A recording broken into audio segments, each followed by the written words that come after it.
Il est 8h36, notre invité Yves Renaud et le député de la Loire, Régis Juanico. Régis Juanico, bonjour. Bonjour Yves Renaud. Bon, on l'a bien compris, face aux dérives violentes qui se sont produites presque à chaque fois sur les manifestations de Gilets jaunes, le gouvernement a souhaité renforcer son arsenal répressif, on va dire ça comme ça, dans une loi future à venir anti-casseurs, dont le principe pourrait s'inspirer de ce qui a été fait dans le football pour combattre la violence des hooligans dans les stades. Le premier mot, c'est est-ce que cette loi, qui date de 2006 pour le sport, a eu les effets escomptés ?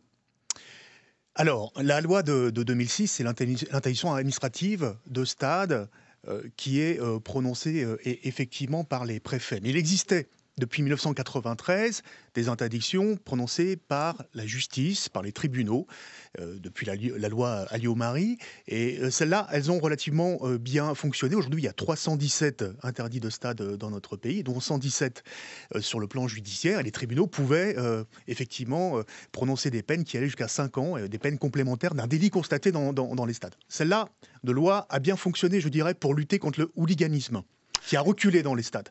Par contre, l'interdiction administrative de stade, on pourrait parler aussi de l'interdiction administrative de déplacement. Prise par les préfets. Préfet, par l'autorité administrative, sur la base de rapports, donc de renseignements, des notes blanches, comme on dit.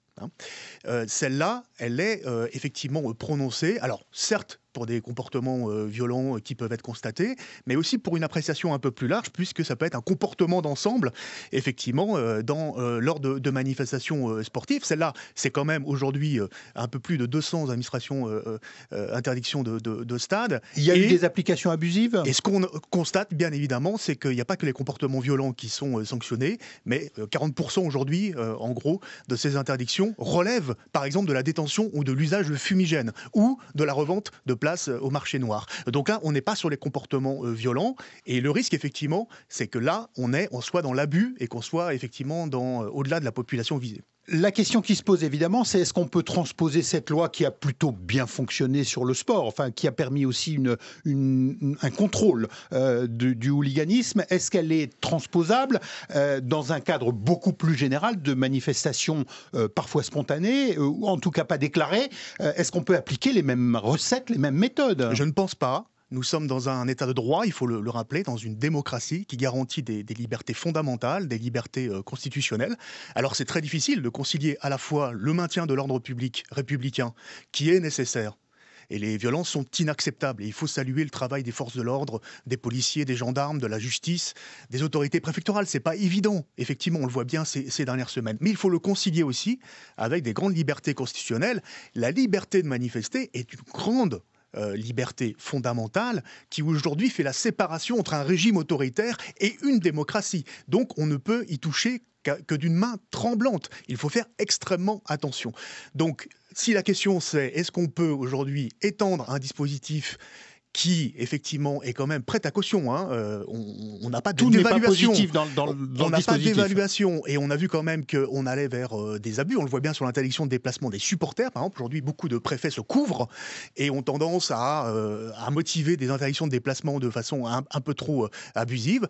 Eh bien, je le dis non très clairement, on ne peut pas étendre ce principe-là parce qu'on porterait atteinte à une liberté fondamentale et on toucherait une population qui est beaucoup plus importante que celles simplement qui sont aujourd'hui qui se rendent coupables d'un comportement violent. Vous dites aujourd'hui qu'il va falloir du dosage dans la mise en place de cette future loi anti-casseurs. Il va falloir prendre des gants, beaucoup de précautions pour... Je pense que l'arsenal répressif aujourd'hui est judiciaire et suffisant. On peut toujours l'améliorer. On peut aujourd'hui améliorer notamment le fait de passer en délit, le fait d'être masqué dans une manifestation, le fait de renforcer l'arsenal sur tout ce qui est participation de personnes à des manifestations qui ne sont pas déclarées, qui sont ou interdites. Mais la question aujourd'hui d'étendre un dispositif d'exception réservé aujourd'hui aux supporters, et ça je le conteste, il faut qu'on revienne là-dessus, il faut qu'on ait une évaluation du Parlement, à une catégorie de population d'interdit de manifestation, là c'est extrêmement grave et je pense que le gouvernement est assez embêté puisque c'est des dispositions qui ont été censurées en juin 2017 dans la loi sur la prolongation de l'état d'urgence déjà et qui proposait ce type d'extension d'un fichier d'interdit de manifestation. Donc par rapport à cela, moi je suis extrêmement prudent prudent. Et j'alerte, on ne peut pas toucher comme ça aux libertés fondamentales. 8h41, notre invité Régis Juanico, député de la Loire. On parle beaucoup du grand débat en ce moment, avec la démission de la présidente Chantal Jouanneau pour des histoires de salaire, évidemment, mais le grand débat reste dans les rails. Est-ce qu'il peut se produire dans de bonnes conditions? Est-ce qu'on va assister à quelque chose qui va faire avancer les choses? Écoutez, moi je suis extrêmement dubitatif. S'il s'agit effectivement d'aller plus loin que simplement les quelques mesures qui ont été prises il y a quelques semaines et 10 milliards d'euros qui ont été accordés, et si on va très loin, un peu plus loin sur le pouvoir d'achat, je pense notamment aux fonctionnaires, si on revient sur l'ISF aujourd'hui, bien évidemment, c'est une question qu'il va falloir mettre dans ce grand débat. Si on va vers plus de justice sociale et fiscale, et si on va vers plus de démocratie, en mettant quand même des barrières sur le débat, pour ne pas l'étendre par exemple à la PMA, pour ne pas l'étendre à la suppression de l'IVG, enfin de toutes ces questions. Mais je ne pense pas que c'était au cœur des revendications du mouvement des Gilets jaunes. On était sur le pouvoir d'achat, on était sur la justice sociale et fiscale, et on était sur la démocratie, le fait que nos citoyens soient beaucoup plus consultés.